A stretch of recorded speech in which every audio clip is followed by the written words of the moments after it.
Cool? Yep. Let's do it. Awesome. Everything's awesome. Yes, I like it. So we are in the kitchen, and I am loving getting to finally be in the kitchen with Saxon and Xander. Thanks for joining us, guys. You're welcome. This is cool. Do you guys have any idea what we're making? No. No? Total surprise? Yeah. Legit? Yeah. Guesses? Lasagna. Huh? Is that Close, a Mexican? Is that what you make at home? Yeah. Yeah? You're pretty good chefs at home? Yeah. How old are you guys now? 9. 9. So Saxon and Xander are 9 years old. And no, we're not making lasagna, but we're gonna make something pretty much, I'd say, more cool than lasagna. We're gonna do it in 2 parts though. Yeah. So this one, right now we're gonna make a sauce first, Yeah. which is called the Nonut Satay. Oh, that's So you know like a satay sauce? Yeah. You guys love satay? Yeah. Okay, so we're gonna do this one, but this one's school friendly because there's no nuts in it. Okay. How are we gonna do a peanut-free satay sauce? Any ideas? No. Okay, well it might be easier than you think, so I'm going to show you. It kind of involves those ingredients right there. So let's get into it, yeah? Yep. We're going to make a sauce.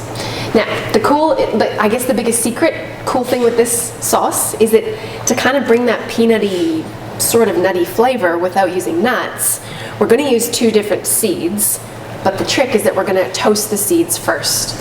And this is like the secret to the recipe, secret to the dip. Okay? Now, because there's 2 of you in the kitchen, there's another little thing I want to introduce, and this might help you guys as you get older too, is the idea of whenever there's more than one person cooking in the kitchen, it's normally best if you decide who's the head chef and who's the sous chef. Do you guys know the difference? No. Between a head chef and a sous chef? No. Okay, so in a big commercial kitchen or in a restaurant kitchen, there's the head chef, and he's like the main guy or she's the main woman, right? She's the one that kind of helps decide the final thing, that maybe do the final flavoring of the dish and really finesse the dish and make sure it's, you know, Tidy. and what she had in mind or what he had in mind. Yeah. Okay? The sous chef assists the head chef to make sure that this happens. So they're going to help with the preparing, they're going to help do basically whatever they're told because the dish is up to the head chef. Yeah. Okay? Does that make sense? Yeah. So it's fun when you cook in the kitchen with more than one person to decide, okay, well, for fun today, do you want to be head chef? Do I want to be head chef? Who wants to be sous chef? And that way then there's no arguing about, no, it needs more lemon, no, it needs more salt, right? Because you actually get to take control and this is your dish. Okay, and then the sous chef just goes, yes, sure, I will cut it like this. Or yes, sure, I will get you more of this. Yeah. Does that make sense? Yeah. Okay, so because we're going to do 2 recipes together, one recipe, one of you gets to be head chef and the other gets to be sous chef, and then the other one will switch. Yeah. Any ideas? Sous chef. You want to try sous chef this time? I'll try head chef. You'll try head chef this time. Okay, all right. So Xander's our head chef, and so basically that just means that Saxon's going to help us in whatever way we need, but we're going to really kind of figure out how we got to make the flavor happen in this dish. Sound good? Yeah. Okay. So we're going to need 2/3 of a cup of each of these seeds. Can you guys work that out? 2/3. 2/3. Let's figure this out. Are you doing fractions yet in school? We already have. You have done fractions? Yeah. Okay. So can you see what's written on these ones? Yeah. It's kind of hard to read. Can you read that little fraction on there? It's hard to see. 1/4? Yeah, 1/4. 1/3 and 1 And 1/2? half. Yeah. Okay. So if we needed 2/3, which one would we use if we needed 2/3? Which one's the Probably thirds? middle one, so we can use it twice. There you go. Because this is a 1/3 cup. So if we use it 2 times, then that's 2/3, right? Yep. Beautiful. Okay. So can you please arrange for me, Mr. Head Chef, or you can ask Saxon, your wonderful sous chef, to get 2/3 of a cup of pepitas. Can you get 2/3 of a cup of pepitas? And I'll get this stove happening. Here we go. Okay. So when we're going to be toasting the seeds, we're going to need to do it in a dry frying pan, essentially. And what I mean by dry is there's going to be no oil in it, no water in it, no nothing. We're just going to toast them. Yeah. Also, Okay. it's like You able to open that? nothing in it. Nothing in it, just the seeds. Okay, so you can scoop into there, and we're going to do, how many cups did I say? 2/3. Good job. So we kind of want to get this pan a little bit hot before we start, but when we do the actual toasting of the seeds, we don't want it to be super hot, so we're going to keep it around medium heat, okay? And that's really going to be the trick. Okay, so I'm just going to get that started. Do you want to just put them into here for now? So let's get we need a full measure. So head chef, you got to make sure that the ingredients that are being measured for you are full, right? Yeah. So this is where you guys can have a bit of fun. I'm sure this would get really interesting at home when you guys are having a banter. So would you say that's a full 1/3 of a cup? No. No? So we need to ask Saxon for a little bit more, please. Do you need a spoon maybe to make that a bit easier? Okay. Let's get you a bigger spoon. Okay, so maybe scoop just a couple more in there, just so it's a big full one, please. And maybe you can also do stuff too, head chef. Do you want to go get out the sunflower seeds and get them ready to go too, please? Good, all right, straight in there. Good measuring, and then one more. Thank you. Nice big full scoop. I love the precision. Attention to detail. Is that like you guys at school? Yeah. Yeah? Are you pretty organized? Yeah? Good stuff. Okay, that can go straight in the pan, please. Good stuff. And then do you want to measure out your 2/3 of sunflower seeds? All at once. Go for it. Good stuff. Okay, now, because the pan was already hot, and because these seeds are pretty fragile, we want to make sure we can move them around the pan constantly. We don't want them sitting in the pan, Just one spot. because otherwise they'll burn, right? So do you want to continue stirring these around? Doesn't have to be fast, but we need to make sure that they move around pretty constantly, and so none of those seeds can stay still on the pan. So you might have to go just a little bit quicker. There you go. Good stuff. So you want to try and move them around even through the middle. Don't want any seeds staying still on the pan. Whoops, sorry for your toe. Good, so we had 2 full 1/3 cups. Yeah. There, awesome. So let's add them too, please. Oh, you're good. Nice, so we got some popping starting. So now the trick here is we're gonna listen to see when they're popping a lot and when they start to smell kind of toasty.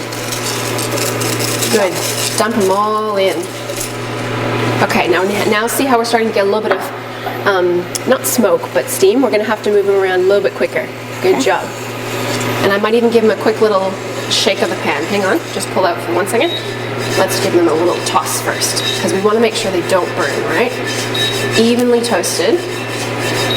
So that's one way, and that's a skill you guys can practice at home. Does that look like fun? Yeah. Do you think you might spill the first time though? Yeah. And that's okay, that's right. That's how we learn. Fail. Let me do it again. Then you learn after that. What'd you say? Fail, then you learn after that. Yes. Okay, so we're looking for toasting, head chef, and we're looking for the smell to try and, once it starts to smell a bit toasty, then that's our indicator. We want to see if there's any slight browning on the edges. Then we got to make sure that that's, we don't want it to go too dark. Okay? It's basically like brownish. Can we smell any toasting yet? A little bit. A little bit? Keep going. I'm going to get a vessel to transfer that into.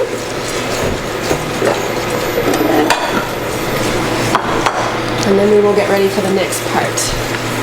How are we looking? Might need to go a little bit hotter. I didn't quite maybe have that hot enough. It smells like it's gonna do it soon. Whoa, he's getting wild. Okay, here we go again. Okay, now we can start to hear some toasting. So I had it a little bit low, but if we had it a bit higher, this normally doesn't take quite this long, so you really have to watch and make sure that It it's... smells like popcorn. Does it? Yeah. Yeah, there you go. And this is the secret of the recipe, so we do want to make sure we get this stage right. Nice and toasted, but definitely not burnt. Here we go. One more time. Heads up. I think that's looking pretty good. What do you think? Yeah. We're smelling? Yep, that smells pretty Yeah, it's toasted good. to me. Okay, straight into the bowl so they don't burn. Yes. Well done, guys. Nailed it. Okay, So that's part one. Ready for the next bit? Yep. Now we're gonna need to get everything ready in a blender, because we're gonna need a pretty powerful blender in this case for the recipe. Basically because a satay sauce is quite thick. Yeah. What would you normally have a satay sauce with? Sushi. Pizza. Pretty much you could dip it in anything, couldn't you? I mean, it's just Yeah. a sauce. If you like the flavor, you can have it with whichever. Okay, so we're gonna get a couple of you guys measuring some different ingredients for us. So we're gonna need some tamari. So can you please, Saxon, carefully measure us a 1/4 cup of tamari? And while you're doing that, maybe Xander, can I get you to juice us some limes, please? Okay. Now, I hear you're okay with a knife. Can you be very careful and cut this in half? Yep. Maybe with this knife, please. Good job. We might need one more. No rush, very careful. Oh, it smells so good. Smells good, right? What do you think's the best bit about cooking for yourself at home? You can go a little bit more, right to the top. Good job. That you can actually eat it at the end, Yes. and it tastes really good. Okay, can you do this bit? I need all your muscles. My muscles are not working at the moment. Yes, careful though, don't hurt yourself. I think we might even need another lime because these are kind of small. Yeah. Let's see how we go on this one.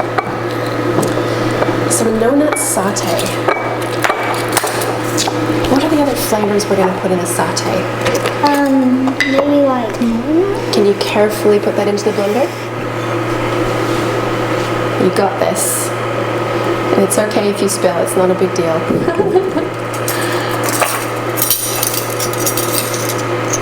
Well, I guess you guys get to learn. Good job. Look at that focus. Beautiful. Well done. Okay, and then can you please measure 4 teaspoons? So with this one, I'm going to show you the trick of leveling it off. Can I just sneak in here for a second, please? So to make sure that we get an accurate measure of something, can you give a big scoop so it's heaping? Good. So to make sure we get an accurate measure, we can kind of flatten it down into it and then level it off the top.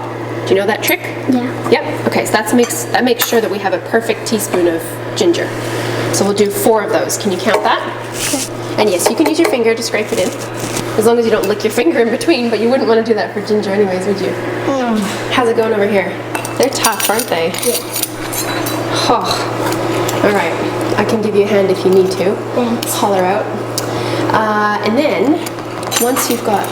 Yeah, let's work on that one. I'm going to try to squish them this way. You give them a first go on there, and I'll see if I can get any more out with 2 hands. They're tough little guys. But it's such a difference to use fresh limes rather than use like bottled lime juice, right? Yeah. Makes such a difference. And if you squeeze them and put them down, it makes more juice come out. Does it? Yeah. Ah, Then good it's trick. actually gone on here and then it's rubbing and then more squeezes out. So you got to just squeeze it first, is that what you mean? You like you squeeze it, put it on, and then Nice. just dip it in that, and then squeeze it more out. Good stuff. 4 teaspoons done. 4 teaspoons done. Good job. Thank you, Saxon. Do you know what that was? Ginger. Yeah, ginger. It's already in its minced form. It just saves us a little step. Ginger smells so good. It does, doesn't it? Yeah. And it's definitely one of the main flavors in a satay sauce. Yeah. Because then it gives that mix down. Pardon me? Because then it gives it like the better taste in it. The taste. It's all about the flavor. That's what we're trying to build.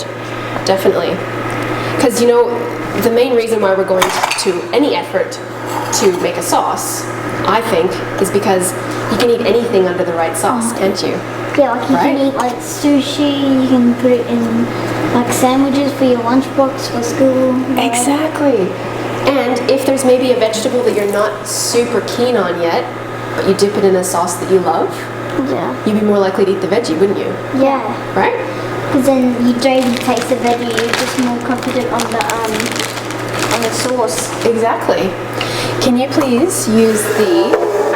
need to clean you up a little bit of space there. Can you just use that butter knife to just cut open into the date, and we're going to pluck out the little pit in there, please. Just be very careful. You can even use your fingers to rip it apart if you need to.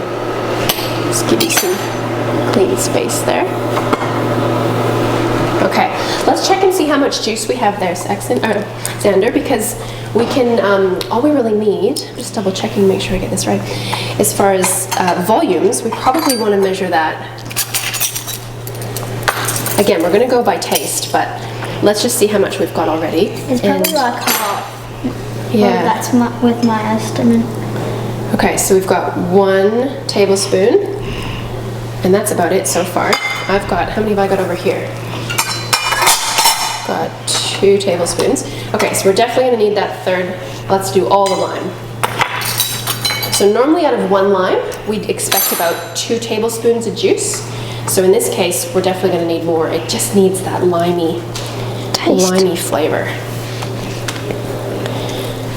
And little trick, did you guys know that if you want a dish to taste more like the lime itself, would you add the skin or the juice? The juice. The juice? I'd rather the skin. Interesting, yes. So this is the trick, this is what I was getting at, is that the lime flavor actually comes from the skin, but the juice will bring more sourness. Oh, that's cool. So it's like a rotation. What do you mean? So then like the skin goes in and then does the juice, but then all the stuff inside of it mixes together and then makes it sour and then makes it good. Yeah. Well, basically the juice, like the reason why we'd add lemon juice or lime juice is to make it kind of more sour. Yeah. Make the dish more sour. But if you want the actual lime flavor, like you can even do it. Like if you just pinch off a little bit of the green bit, you don't really want the white bit. You can even smell it. As soon as you bend the skin, that's where the lime smell is. Can you smell that? Oh yeah. Right? So that's why you can use, sometimes recipes calls for lime zest. So you just would use a little zester, like a little fine grater. And you can even do that in this recipe. That's quite nice. You can do like a lime flavored satay. So that's another little chef trick you can use. We try to do that next time when we meet. Yeah. Well, do you guys think so far that, I mean, I know you haven't tasted it yet, but do you think this is something you could make at home so far? Yeah. Yeah? I want to make it like every night. Okay, you haven't even had a chance to try it. I can't wait till you actually get to taste it. Okay, so those dates can go in the blender. 2, please, Saxon. And I think, are we all good here? Let's see how much juice we've got. Probably like another spoon. Another spoon? Yeah, I think we're good. Okay. So, Sandra, can you please bring over that blender and put all that juice in?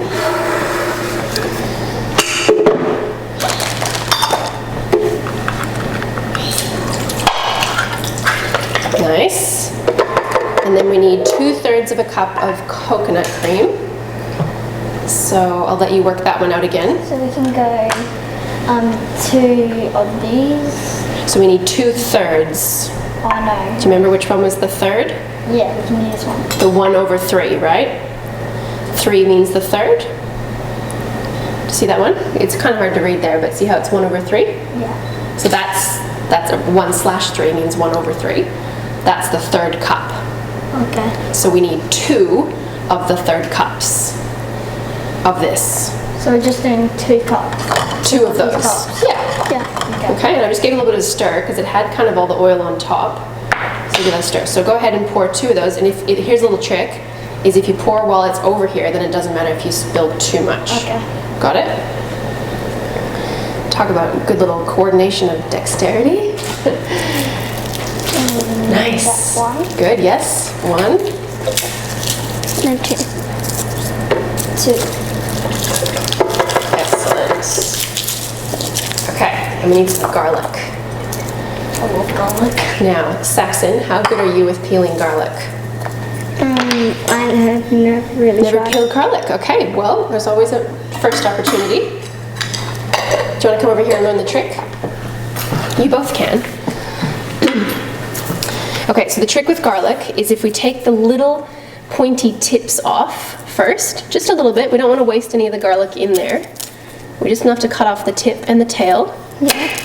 right? Probably easier if I use this knife. Take off the tip and the tail. And then we crush it first. So this is where you normally, it is kind of easier with a bigger knife or sometimes a spoon. Even that knife would work probably better. Yeah. Yes, we will, just so it's safer. It's better if you take the base of the knife and we crush it. So push down, right? Do you want to do this one, Saxon? Okay. Go ahead. So you gotta kind of coordinate it. Rah! Yes. And then once it's crushed, then it's easy to take the skin off. Just kind of peels off easy. Cool trick? Yeah. Otherwise garlic can be really sticky and kind of hold itself. You might need to crush a little bit more. Give it another good crunch. Yes. Get all your weight in there. Good job. There you go. Now I did do 2 garlic cloves. It might be a bit too much to do 2 garlic cloves in the recipe. Do you think so, head chef? Sort of. Maybe. It could be a bit strong. So how about you just chuck in the 1 for now, and if we need the other 1, we'll see how we go. And then the rest of the seeds need to go into that blender too, please. So kind of interesting that we're going to make a satay sauce out of this kind of stuff, right? Yeah. Yep. Does it seem interesting? Yeah. Do you need a hand or are you good? I'm good. Good I stuff. have to slowly pour it. Do you want to rinse your fingers? Yeah. Otherwise you'll have a garlic nose. Go ahead. And you've got your tea towel holder on the side too. Yeah, I know. Good focus. Okay, I'm going to get the blender ready while we do that. Let's get this guy away.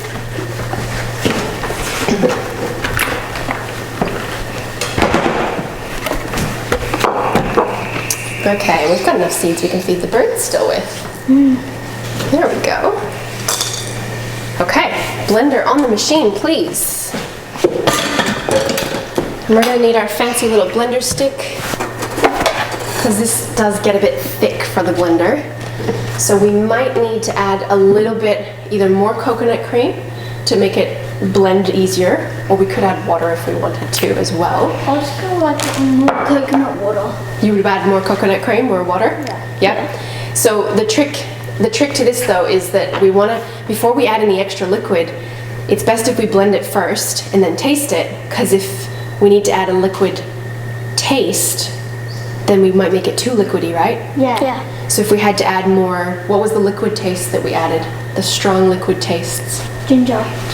Ginger's a bit liquidy, but what was more liquidy than the ginger? Garlic. When I say liquidy, like fluid ingredients, watery ingredients. Tamari? Yeah. And what about the lime juice? Those were really liquidy, right? Yeah. So if we needed to add more saltiness or more sourness from the lime, but we already added water, then it would be too runny. So let's start with this. Yeah? Yeah. Okay, here we go.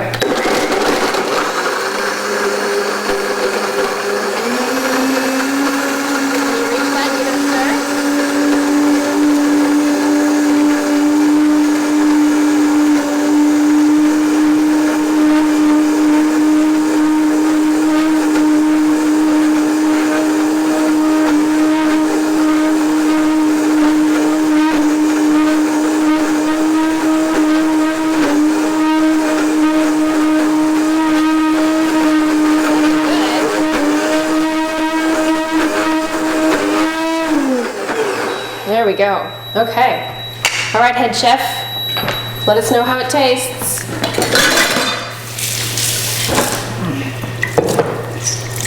And this is the other thing that us sous chefs do behind the head chef, is we got to clean up around him. Got to make sure he's all good. Can you dry that for him? Good job. Anything else you need, chef? Yeah. No? Would you like a spoon? Yes, thank you. There we go. Okay. Let us know what it needs. Good job, sous chef.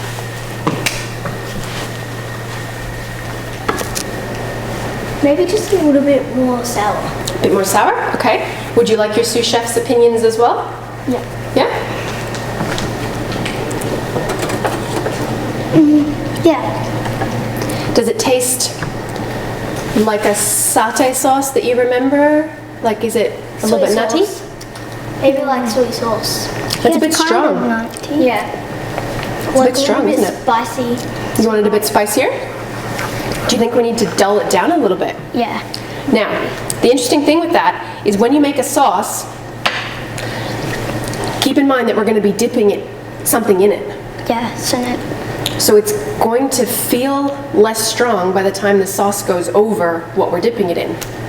Do you know what I mean? Yeah. So when we taste a sauce like this, we don't necessarily want it to be something that we could just give me more, give me more, give me more. We want it to kind of be a little bit, oh, that's a bit strong. Because then by the time we dip something in it, it's going to taste a bit more bland. Yes, and it's like strong, and then it quickly surprises you. Yeah, it's a bit of a what's the word? Shock. Yeah, but maybe a good flavor mouth, like excitement shock to the taste buds. Yeah. Yeah. So what just for now, so we can taste and make sure that this is actually good still, should we dip a carrot in it maybe? Yeah. Look at a carrot? Yeah. Okay. You're really quick at it. Have you ever done it this way? No. Away from yourself? Makes it fast, doesn't it? Oh, you do really fast. Well, you can start doing it that way too. Do you peel it towards yourself like this? No. No? How do you peel? Show me. We just sort of go like, you start from there and you just pull down. Oh, I see. So then you're really close already then. All I did was I did half of it first. Yeah, and then Flip it over, because then you can be really quick. Because I've got enough carrot to hold on to up here. Yeah. Right? So you actually got some grit instead of just going. Yes, exactly. And then you cut yourself. Wouldn't want to do that. Yeah. And it hurts a lot. Have you done it a fair few times? Yeah. Yeah. I've done it a few weeks ago. Okay, have a taste of the carrot.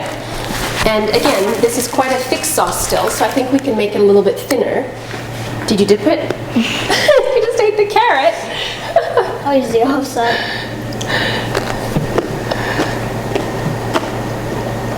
So do you see what I mean? Mm-hmm. It's less strong now that you've had it with a carrot. Do you find that? Yeah.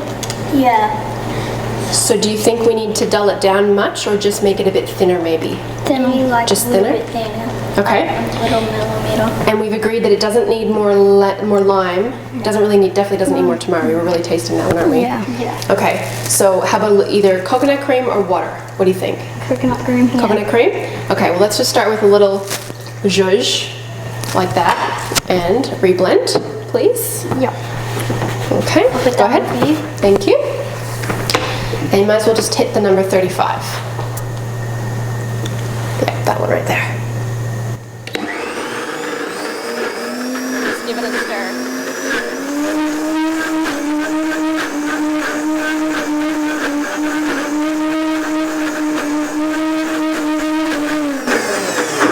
Okay. So let's see if that consistency is where we have it now. So it's nice that it's still thick enough to hold, right? Because if you were to dip something in it, you wouldn't want it to drip off the thing you dipped, right? So that's a good texture. Would you agree, Chef? Yeah. Yep. So then, that's a good texture. We could maybe go a touch thinner, but that's also meant to be a nice thick dip too. Because once that goes in the fridge, it's going to get really thick. Yeah. You want to taste it again? Yeah. See what you think? Here. Oh no, go ahead. I meant for a second.